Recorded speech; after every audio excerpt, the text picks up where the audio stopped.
Number 3 है प्रश्नावली 5 वैदिक गणित ध्रुवजांक विधि द्वारा भाग सरल करना है। तो मैंने आपको उदाहरण बता दिए है 3, वो आप एक बार देख ले। तो देखिए, सबसे पहले हम भाग सरल करने के लिए 3 खंड में विभाजित करते हैं। ठीक है, ये हो गया प्रथम खंड, ये हो गया मध्य खंड, ये हो गया तृतीय खंड। ठीक है, इधर लिखते हैं हम ध्रुवजांक और नीचे लिखते हैं हम मुख्यांक। ठीक है, और यहाँ एक लाइन, यहाँ जो आता है वो आता है हमारा भागफल और यहाँ जो आता है वो हमारा शेषफल। ठीक है, अब देखिए जो भाजक, ये भाज्य होता है और ये भाजक, ये होता है भाज्य और ये होता है भाजक। यानी जिसका हम भाग देते हैं वो तो होता है भाजक और जिसमें भाग देते हैं वो होता है भाज्य। तो ये भाजक है 28, तो इसको हम घात के रूप में लिखते हैं 2 की घात 8। यानी मुख्यांक हो गया 2 और ध्रुवजांक हो गया 8। यानी जो पीछे वाला वो ध्रुवजांक और आगे वाला मुख्यांक। ठीक है, यानी घात के रूप में लिखना आपको। अब घात में ये ध्रुवजांक में 1 अंक है तो इसका 1 अंक लिखेंगे हम तृतीय खंड में, बाकी के मध्य खंड में लिखेंगे। ठीक है, अब इसको सरल कैसे करते हैं हम देखिए। अब 2 का भाग देना आपको, किसमें? 3 में देना। किसमें देना है? 3 में देना है। जाता 3 में 2 का भाग, तो हमारा भाज्य कितना हो गया? भाज्य 3 में 2 का भाग देने पर, 2 का भाग 3 में 2 एकम 2, भागफल कितना आया? 1, देने पर भागफल 1 तथा शेषफल 2। 3 में से 2 गए तो 1, शेषफल 1 प्राप्त हुआ। ठीक है, ये शेषफल 1। फर्स्ट टाइम आपको इसमें भाग देना है, 1 अंक 2 अंक जीते जाते हैं, लेकिन सेकेंड टाइम आपको इसमें भाग नहीं देना। ये कितना हो गया? 19। अब आपको 19 में भाग नहीं देना है। इसके लिए एक सूत्र है, संशोधित भाज्य, यानी भाज्य को संशोधित करना है। ये हमारा नया भाज्य प्राप्त हुआ, तो नया भाज्य माइनस भागफल इंटू ध्रुवजांक। ठीक है, नया भाज्य कितना प्राप्त हुआ? 19 माइनस भागफल कितना हुआ? 1 इंटू ध्रुवजांक 8। 19 माइनस 8 कितना प्राप्त हुआ? 11। अब आपको 2 का भाग 11 में देना है। किस में देना है? 11 में देना है। ठीक है, जब हम 2 का भाग 11 में देते हैं कितनी बार जाता है? 5 बार जाता है, तो हम यहाँ लिखते हैं 5। यानी तीसरा क्या है कि भाज्य 11 में 2 का भाग देने पर भागफल 5 तथा शेषफल 1 प्राप्त होता है, यह प्राप्त हुआ। ठीक है, फिर भागफल और शेषफल कितना प्राप्त हुआ? 1 प्राप्त हुआ। वापस वही सूत्र लगाना आपको, संशोधित भाज्य, नया भाज्य कितना हुआ? मैं सूत्र नहीं लगाता हूँ, डायरेक्ट करता हूँ। संशोधित भाज्य, नया भाज्य कितना हुआ? ये 18। ये नया भाज्य माइनस भागफल, भागफल कितना प्राप्त हुआ? 5 इंटू ध्रुवजांक कितना हुआ? 8। देखिए 18 माइनस 8 5 40। ठीक है, 40 में से जब 18 माइनस होंगे तो कितने होंगे? जब 40 में से 18 माइनस होंगे तो कितने होंगे? माइनस के 22। लेकिन ये जो प्राप्त हुए, जो भाज्य प्राप्त हुआ वो माइनस का प्राप्त हुआ, तो इसके लिए हम लिखेंगे कि मान ऋणात्मक आने पर भागफल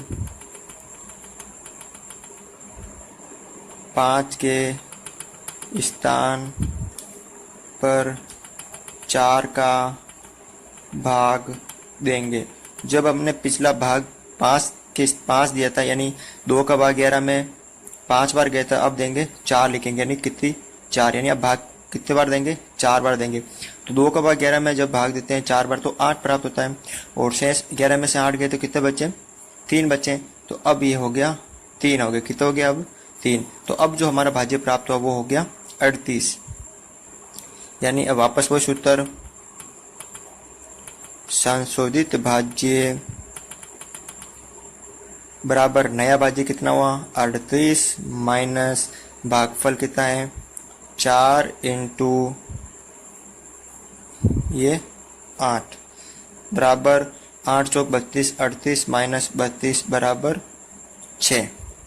ठीक है, अब हमारा जो भाज्य प्राप्त हुआ कितना हुआ 6। अब हमें 2 का भाग 6 में देना है, किस में देना है 6 में देना है। देखिए कि भाज्य 6 में 2 का भाग देने पर भागफल 2 का भाग 6 में 3 बार जाता है, भागफल 3 तथा शेषफल 0 प्राप्त हुआ। भागफल 3 प्राप्त हुआ और शेषफल 0 प्राप्त हुआ। ठीक है, अब देखिए आपको यहाँ क्या करना है, ये तो प्राप्त हो गया, यहाँ कितना प्राप्त हो गया 0 प्राप्त हो गया। यानी हमारा जो नया भाज्य प्राप्त हुआ ये कितना प्राप्त हुआ 7 प्राप्त हुआ। अब यहाँ 0 बाद, अब हमारा जो नया भाज्य हुआ वो कितना प्राप्त हुआ 7 प्राप्त हुआ। तो हम क्या लिखेंगे, अब संशोधित भाज्य वाला सूत्र लगाएंगे हम। संशोधित भाज्य बराबर नया भाज्य यानी 7 माइनस भागफल कितना हुआ 3 इंटू ध्रुवांक कितना प्राप्त हुआ 8। ठीक है, तो 7 माइनस 8 3 24। ठीक है, जब हम 24 में से 7 माइनस करेंगे तो कितने प्राप्त होंगे माइनस के 17 प्राप्त होंगे। कितने हो गए माइनस के 17। लेकिन अब क्या हो गया, मान यहाँ पर क्या हो गया ऋणात्मक आ गया, मान ऋणात्मक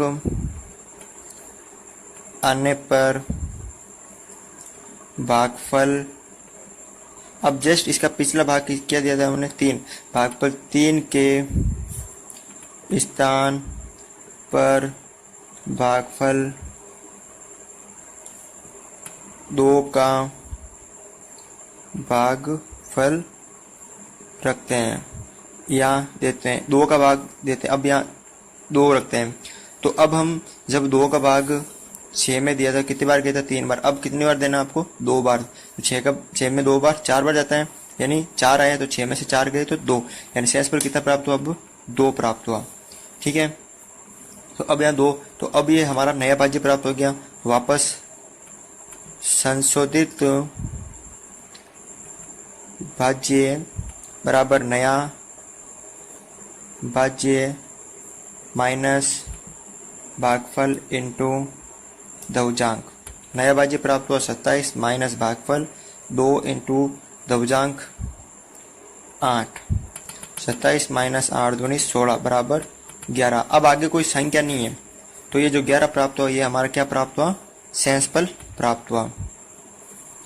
तो देखिए सबसे पहले हम भाग सरल करते हैं, तो 3 भाग में विभाजित करते हैं, जिसमें 3 खंड होते हैं, प्रथम खंड, मध्य खंड और तृतीय खंड।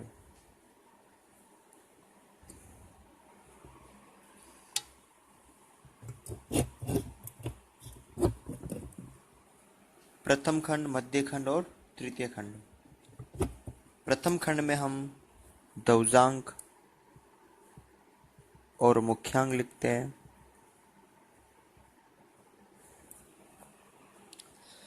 अब जो प्रथम खंड में लिखते हैं वो हम लिखते हैं भाजक, यानी 78 है तो इसको लिखेंगे 7 की घात 8 के रूप में, 7 नीचे मुख्यांक में और 8 इकाई अंक लिखेंगे ध्रुवांक में।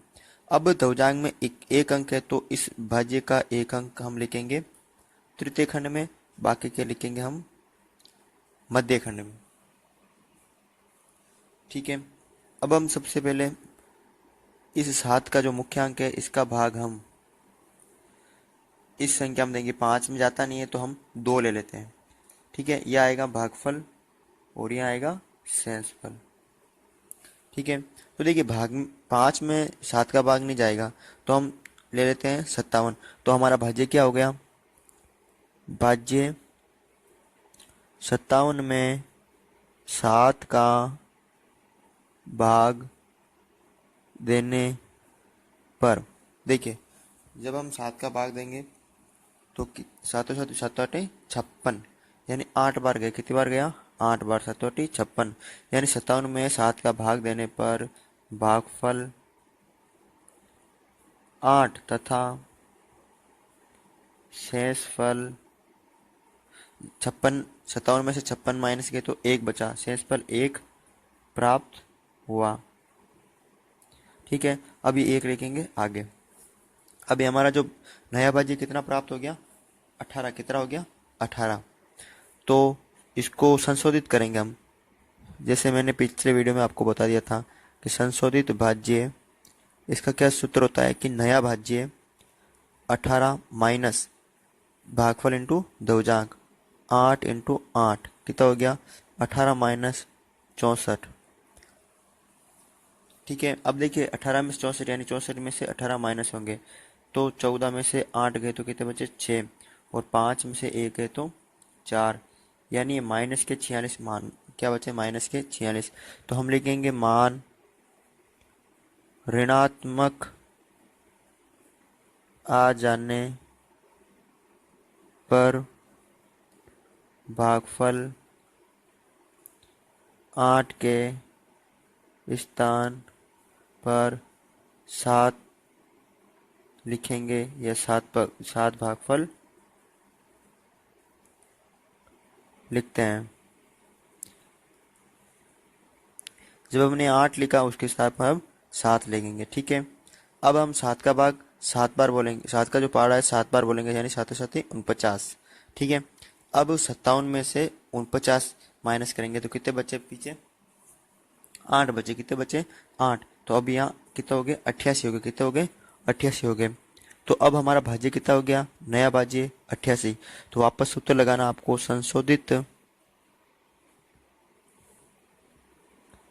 भाज्य बराबर नया भाज्य 88 माइनस 7 इंटू 8, भागफल 7 और दवजांक 8 गुणा करेंगे।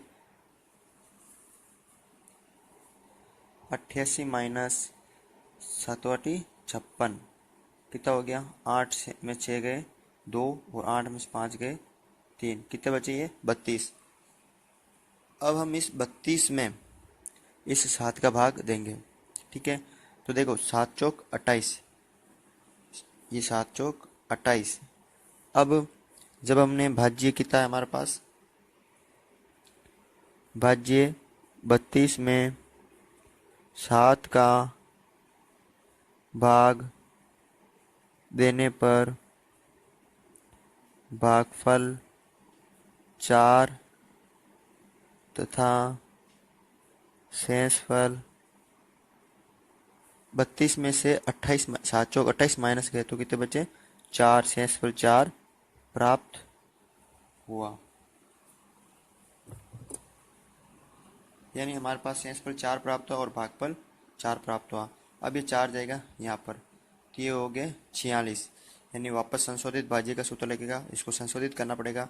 संशोधित भाज्य बराबर नया भाज्य कितना, 46 माइनस भागफल कितना है 4 इंटू दवजांक कितना है 8। ठीक है, तो 46 माइनस 8 चौक 32, 32 बराबर 6 में से 2 गए 4, और 4 में से 3 गए 1। ठीक है, अब आगे कोई संख्या नहीं बची तो ये 14 क्या हो गया यहाँ पर आ जाएंगे। तो 14, तो शेषफल और भागफल प्राप्त हुआ हमें 74, यानी हम लिख सकते हैं यहाँ भागफल तो प्राप्त हुआ हमें 74 और शेषफल 14। तो दवजांक विधि से सरल करना, तो सबसे पहले देखिए इसको हम 3 खंड में विभाजित करेंगे, प्रथम खंड, मध्य खंड और तृतीय खंड। ये हो गया प्रथम खंड, ये हो गया मध्य खंड, ये हो गया तृतीय खंड। ठीक है, प्रथम खंड में इधर ध्वजांक, इधर ये मुख्यांक। अब ध्वजांक और मुख्यांक में लिखेंगे हम 8 की घात 2, यानी 8 तो मुख्यांक में और 2 ध्वजांक में। इसमें एक अंक है तो इसका एक अंक हम तृतीय खंड में, बाकी के ये इसमें लिखेंगे। ठीक है,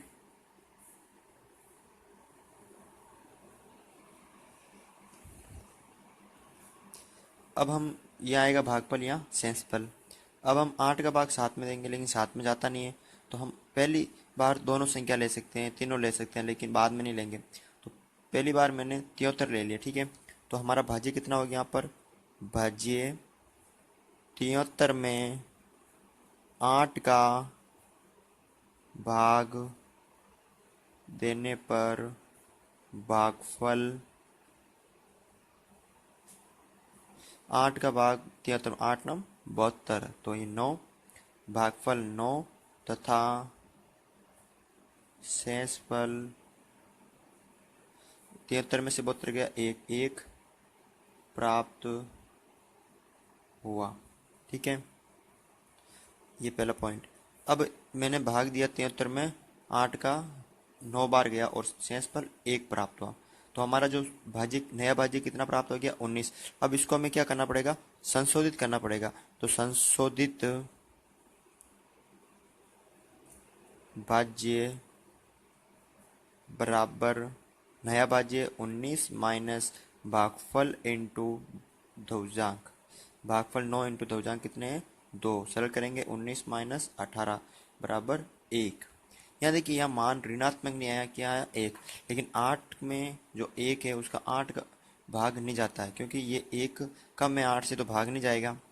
तो यहाँ मान ऋणात्मक नहीं आया, तो 8 का भाग नहीं जाता है 1 में। तो हम क्या करेंगे, अगर मान ऋणात्मक आ जाता तो हम यहाँ 1 कम कर देते हैं, लेकिन यह क्या नहीं आया, ऋणात्मक नहीं आया। तो हम क्या करेंगे, भाग यानी इसका भाग नहीं जाता है, तो हम भाग त्रुटि सौंप, यानी भाग नहीं जाता तो भाग त्रुटि सौंप क्या लगाते हैं, भाग त्रुटि सौंप। ठीक है, तो अब हम क्या करते हैं, ये 1 भाग त्रुटि सौंप। अब एक एक क्या लिखेंगे, ये हम आगे लिख देते हैं, कहाँ लिख देते हैं, यहाँ पर। ये 1 हम यहाँ लिख देते हैं। ठीक है, 1 हम यहाँ लिख देते हैं। ठीक है, तो देखिए, अब हमारा जो नया भाज्य कितना हो गया, 16 हो गया। तो संशोधित भाज्य बराबर नया भाज्य 16 माइनस ये कितना हो गया, 0। भागफल कितना है यहाँ पिछला हमारा, 0 इंटू ध्वजांक कितना है, 2। नए भाज्य माइनस भागफल इंटू ध्वजांक आता है। ठीक है, तो 16 माइनस 0 को 2 से गुणा किया तो 0 बराबर कितना हुआ यहाँ पर, 16। यानी 16 में से 0 जाएगा तो 16 प्राप्त होगा। अब आगे कोई संख्या नहीं है, तो 16 क्या प्राप्त हुआ हमारे यहाँ पर, शेषफल प्राप्त हुआ। क्या प्राप्त हुआ यहाँ पर, हमारा शेषफल प्राप्त हुआ। ठीक है, तो वापस देख लीजिए, जब हमने 73 में 8 का भाग दिया तो 9 भागफल और शेषफल 1 प्राप्त हुआ। ठीक है, लेकिन अब की बार क्या हुआ, यह मान ऋणात्मक नहीं आकर कम आ गया, ऋणात्मक नहीं आया, तो यहाँ भाग नहीं जाता है, तो भाग भी सौंप, और ये 1 अब यहाँ आगे चला गया, कहाँ चला गया, आगे। तो ये हो गया 16। तो संशोधित भाज्य बराबर नया भाज्य 16 माइनस 0 इंटू 2, यानी भागफल इंटू ध्वजांक बराबर 16 माइनस 0 बराबर 16। तो ये 16 आगे, क्योंकि आगे कोई संख्या नहीं है, तो यहाँ 16 आ जाएगा। तो ये शेषफल और ये भागफल प्राप्त हुई है। 90 तो भागफल हो गया प्राप्त आपको, और 16 शेषफल प्राप्त हो गया।